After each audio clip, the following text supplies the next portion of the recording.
Hi, this is Heather from BTO7, and today I'm going to show you how to build a recipe or import a recipe into MyFitnessPal. So from your home page of MyFitnessPal, I'm going to click on the top on food.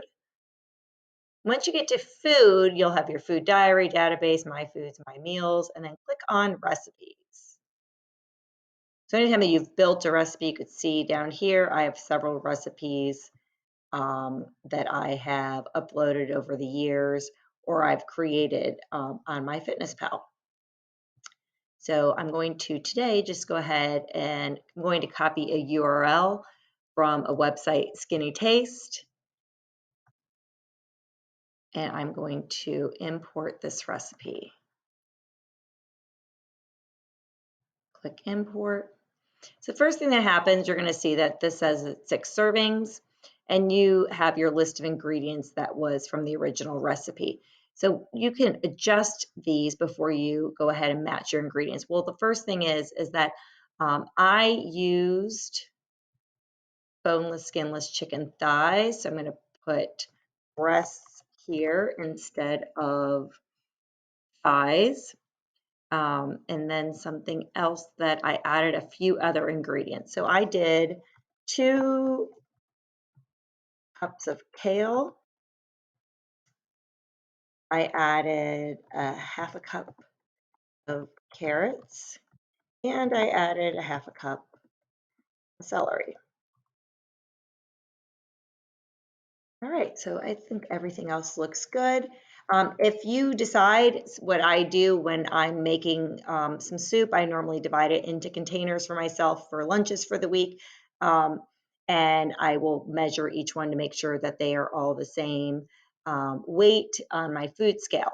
So if I ended up making this recipe and I'm like, you know what, I actually only made 5 servings, you can go back through and adjust that serving size to make sure that your calories and macros are correct. So now I'm going to click match ingredients. It's going to bring up all the ingredients and really make sure that you check this because I've had times when I've put cloves of garlic and it's counted that I've put in like 3 whole bulbs of garlic. So it looks right now. I have a pound of lentils. I have 12 ounces of chicken breast. I have my water, my chicken bouillon, my onion, my scallions, cilantro, my spices, my kale, carrots, and celery. Oh, looks good to me. So I'm going to go ahead and save it. If you want to log it, you could put today. Let's see, I'm going to pick on lunch for Tuesday. And I have 1 serving. And I'm going to go ahead and log it. So it should show up on my diary for Tuesday.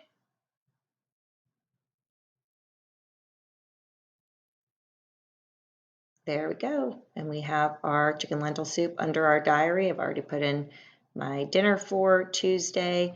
So next I want to go back and show you, click on recipes again.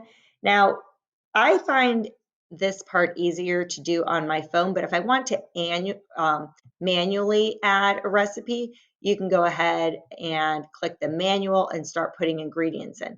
If, like I said, if you do this on your phone, there's the option to scan your ingredients. And the one thing when you are scanning your ingredients, make sure that like if I scan it, for instance, the bag of lentils, there was 13 servings. I need to make sure that I'm, that my serving size was 1/4 a cup, but that I put in 13 servings when you scan it. So same thing on building your recipe here manually as I did before.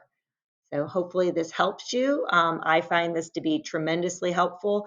And if you share your diary with people and you had a friend that you shared a recipe with, you could also share, they could pull up your recipes if you are in that option for friends of sharing.